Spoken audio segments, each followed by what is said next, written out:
আসসালামু আলাইকুম, welcome back to my channel. কেমন আছেন আপনারা সবাই? আশা করছি খুব ভালো আছেন, সুস্থ আছেন। আমরাও আলহামদুলিল্লাহ ভালো আছি, সুস্থ আছি। তো আজকে আর একটা প্রতিদিনের মতো নতুন ব্লগ ভিডিও নিয়ে চলে আসছি। এই যে দেখতে পাচ্ছেন আমি কি সুন্দর একটা জায়গায় গিয়েছিলাম। এটা হচ্ছে বিচ পার, একটা পার্টি ছিল, তো জন্মদিনের দাওয়াত ছিল, তো সেখানে গিয়েছিলাম। তো যাওয়ার পরে খুবই ভালো লাগতেছিল। তো এখানে যতবারই যাই ততবারই ভালো লাগে, তো ভাবলাম যে আপনাদের সাথেও একটু শেয়ার করি। তো গেলাম, ভালোই লাগতেছিল, দেখতেছিলাম। কিন্তু মজার কথা হচ্ছে আমরা গিয়ে দেখি যারা মানে আয়োজন করছে তো তারা আসলে নাই। তো কয়েকজন ছিল, কিন্তু যারা মূলত করছে মানে মেইন মানুষই নাই। তো ওরা হচ্ছে যেহেতু পার্কে আয়োজনটা করছে, তো বাসা থেকে খাবার টাবার নিয়ে যাওয়া একটা প্যারা। তো একবার নিয়ে আসতেছে, আবার আসতেছে, আবার যাইতেছে, এমন করতে করতে অনেকটা আসলে সময় লেগে যেতেছিল, অনেক বেশি প্যারা হয়ে গেছে। তো যাই হোক, এরই মধ্যে আমাদের একটা নতুন টেন্ট কেনা হয়েছে তো ক্যাম্পিং করার জন্য। তো সেটাও আর ট্রায়াল দেওয়া হয় নাই, কেমন না কেমন। তো এই একটা সুযোগ পাইলাম, তো সেই সুযোগে আমরা ওইটা নিয়ে গেলাম যে দেখি এটা হয় কিনা, ঠিক মতো সব ঠিকঠাক আছে কিনা। যেহেতু অনেক মানুষ ছিল, একটু হেল্প করা লাগবে, মনে করছিলাম যে অনেক বেশি ঝামেলা হবে। তো আসলে কোনো হ্যাসেলই হয় নাই, তো খুবই ইজি। আর এখানে যে বাচ্চারা তো এই বেলুন পেয়ে খুবই খুশি হয়ে গেছে বাচ্চারা। যাই হোক, তো আদিবার বাবা আমাকে একটু মানে পরিবেশটা একটু ক্যামেরা বন্দি করে দিতেছিল। আর এই যে বেলুন, যার বার্থডে, তো সেও এখানে নাই। তো আসলে যাওয়ার পরে একটু বোরিং লাগতেছিল। আসলে মনে করছিলাম যে অনেক বেশি মানে আয়োজন শুরু হয়ে যাবে, 6টার সময় আমাদের যাওয়ার কথা ছিল। তো আমরা গিয়েছি 6টার মধ্যেই, কিন্তু যাওয়ার পরে আসলে যারা আয়োজন করে তাদের অনেকটা বেশি চাপ হয়ে যায়, অনেক বেশি কষ্ট হয়ে যায়, এটা বুঝতে পেরেছি। কিন্তু আসলে বাহিরে প্রোগ্রাম করলে সুন্দর লাগে, ভালো লাগে, কিন্তু যারা করে তাদের অনেক বেশি কষ্ট হয়ে যায়। তো এটা হচ্ছে এখানে কিছু ভাইয়ারা ছিল, তো ওনাদেরকে দায়িত্ব দিয়ে গেছে যে এখানে কাঁচামরিচ কুচি করে রাখতে, পেঁয়াজ কুচি করে রাখতে, যেহেতু চটপটির আয়োজন আছে। আর এখানে চেরি নিয়ে আসছে সবার খাওয়ার জন্য, যেহেতু চেরি পিকিংয়ে গেছিলো ওরা আগের দিন, তো সেই চেরিগুলাই নিয়ে আসছে, বলতেছিল খাওয়ার জন্য। আর এখানে সুগন্ধি লেবু কাটতেছে, যেহেতু বিরিয়ানির ব্যবস্থা আছে, বাঙালি যেহেতু সালাদ তো খাবই, শসা টমেটো এগুলা। আর এখানে হচ্ছে সব খাবার দাবার মানে কোল্ড ড্রিঙ্কস, তারপর আরও এই যে এখানেও কিছু রান্না করা হচ্ছে, বিরিয়ানি রান্না করা হচ্ছে। আর আরও কিছু খাবার আছে, সেগুলো বাসা থেকে নিয়ে আসতেছে। আর বাচ্চাদের জন্য পিৎজা নিয়ে আসতেছে, মানে অনেক অনেক আইটেম করা হয়েছে। কিন্তু সমস্যাটা হয়েছিল যেহেতু মানে বললাম না, যেহেতু দূরে, ওনাদের অনেক বেশি কষ্ট হয়ে গেছে, তো ওনারা আসা যাওয়া করতে করতে অনেক বেশি টায়ার্ড হয়ে গেছে। আসলে আয়োজন ছিল অনেক, কিন্তু আস্তে আস্তে সন্ধ্যা হয়ে গেছে। যেহেতু মানে যদি আমরা 6টা থেকে খাওয়া শুরু করে দিতে পারতাম তাহলে আসলে খাবারটা খুব সুন্দর হইতো। কিছু করার নাই, আসলে বাহিরে আয়োজন করতে গেলে এরকম হয়েই যায়, 19-20 কোনো ব্যাপার না। তো যাই হোক, এই যে পাশে একজন লোক, ভদ্রলোক, মানে মিউজিক গান, কোন দেশি যে আমার ঠিক মনে আসতেছে না এখন, অনেক বেশি ড্রাম বাজাইতেছিল আর গান গাইতেছিল। তো যাই হোক, ওই ভাইয়া মানে ট্রাই করতেছিল আমাদের সাথে, তো উনিও বলতেছে আমি একটু করি, পরে আবার বলতেছে না করবো না, এরকম আর কি। তো যাই হোক, এই যে বাচ্চারা বাবলস নিয়ে খেলতেছে, বাচ্চারা অনেক বেশি এনজয় করছে, কারণ খোলা জায়গা, অনেক বেশি ভালো লাগতেছিল, আমাদেরও অনেক ভালো লাগতেছিল।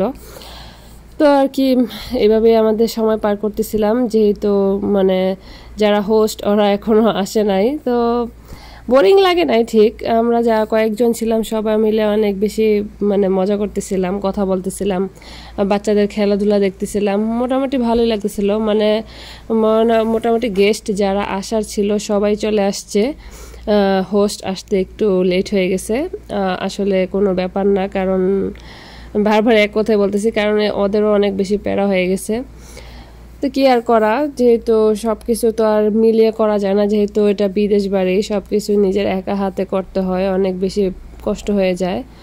এই যে আমার মেয়ে ছেলে সবাই যে কি খুশিতে খেলাধুলা শুরু করছে এই বাবুলস পায়া, মানে সবার হাতেই বাবুল। তো আর খুব মজা করতেছিল ওরা, তো ওদের মজাগুলোই দেখতেছিলাম।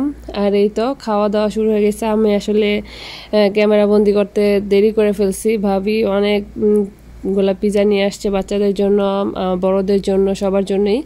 তারপরে হচ্ছে এখানে সমুচা ফ্রাই করা হবে, তারপরে হচ্ছে ফ্রেঞ্চ ফ্রাই এখানে ভেজে ভেজে দিতেছে গরম গরম খাওয়ার জন্য।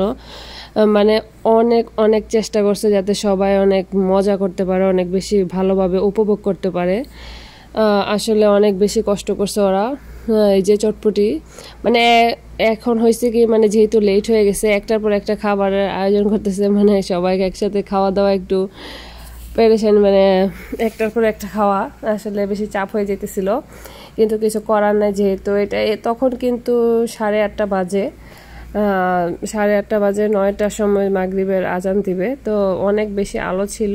এই যে এখানে ফ্রিজে ছিল, মানে কয়টা মানে আইটেমের কথা বলবো, মানে বলার মতো না, এখানে অনেক আইটেম, তরমুজ, তারপরে হচ্ছে চেরি, তারপরে হচ্ছে এখানে কাবাব ছিল, আর এই যে কেক নিয়ে আসছে 2টা।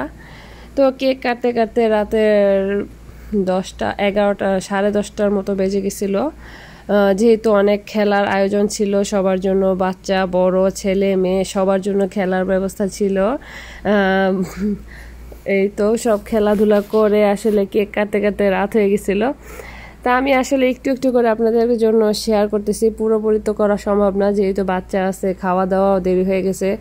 আর এখানে হচ্ছে সবাই সবার যার যার মতো করে নিয়ে নিতেছে, কারণ এখানে বাসার মতো নিয়ে দেওয়ার ব্যবস্থা নাই বা নেওয়ার নাই।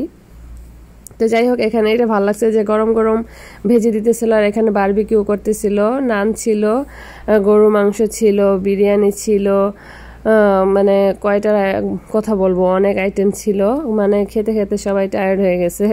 তো একসাথে এত খাবার খাওয়া যায় না, যদি বিকাল থেকে শুরু হইতো তাহলে হয়তো বা সবাই আরাম করে খেতে পারতো। তো যাই হোক, কোনো ব্যাপার না, একটা 19-20 হবেই। একটা আয়োজন করতে গেলে এত সহজ না, অনেক বেশি কষ্ট করতে হয়। ভাবির আসলে অনেক বেশি কষ্ট হয়ে গেছে। আরেকটা কথা বলতে ভুলে গেছি, এখানে ক্রেপ ছিল, ক্রেপ সবাই অনেক মজা করে খাইছে, কিন্তু আমি খাই নাই। এই যে তারপর সবার খেলাধুলা শুরু হয়ে গেছে। আমার হাজব্যান্ডের খেলাটা একটু শেয়ার করলাম আপনাদের সাথে। আসলে যেই খেলা করুক, মানে একটু ফান করলো আর কি, পারুক না পারুক সবার জন্য উপহার ছিল। আসলে অনেক দিন পরে অনেক বেশি ভালো লাগছে, কারণ এরকম তো সচরাচর হয় না এখানে, মানে তো সেই জন্য সবাই অনেক খুশি। তো আমার ছোট মেয়েটা পর্যন্ত উপহার পাইছে, ও সুন্দর এক ঢিলাতেই মানে বাস্কেটের মধ্যে বল ফেলে দিতে পারছে। তো সেটা আমি দেখতে পাই নাই, সে তখন আমার বড় মেয়েকে নিয়ে আমি একটু ওয়াশরুমে গিয়েছিলাম, তো সেই জন্য তো সবারগুলো আর করি নাই, যেহেতু ভিডিওটা অনেক বেশি লং হয়ে যেতেছে। তো এই পর্যন্ত যারা আমার ভিডিওটা দেখেছেন তারা একটা লাইক দিয়ে দিবেন প্লিজ, আর যারা কষ্ট করে ধৈর্য ধরে এই পর্যন্ত দেখেছেন তাদেরকে অসংখ্য ধন্যবাদ। আমার ভিডিওটা কেমন লাগলো, ভাঙাচোরা ভিডিও যাই হোক, কেমন লাগলো অবশ্যই কমেন্ট করে জানাবেন। আর যেহেতু অনেক রাত হয়ে গিয়েছিল, অন্ধকার হয়ে গিয়েছে, সবার মোবাইলের আলো দিয়ে মানে দেখতেছিল কেকটা, তো যাই হোক এই জন্য আর তেমন একটা ভিডিও করা হয় নাই, আর আমারও এনার্জি ছিল না, ভালো লাগতেছিল না, অনেকক্ষণ দাঁড়িয়েছিলাম। তো যাই হোক, সেই জন্য তেমনভাবে আর করা হয় না, যেহেতু ক্লিয়ার আসতেছে না ভিডিও।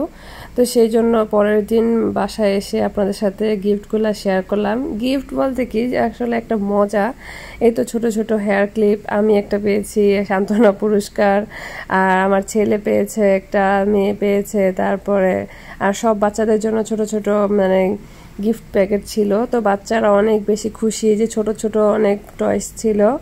তো আসলে বাচ্চাদেরকে খুশি করতে তেমন কিছু লাগে না, আর বাচ্চারা অনেক বেশি খুশি হয়েছিল। আর আপনাদের ভাইয়া পেয়েছিল এই মগটা। তো যাই হোক, আমার ভিডিওটা কেমন লাগলো অবশ্যই কমেন্ট করে জানাবেন, আর যারা লাইক দিতে ভুলে গেছেন অবশ্যই লাইক দিয়ে দিবেন, চ্যানেলটা যারা নতুন দেখতেছেন অবশ্যই সাবস্ক্রাইব করে পাশে থাকবেন। আল্লাহ হাফেজ।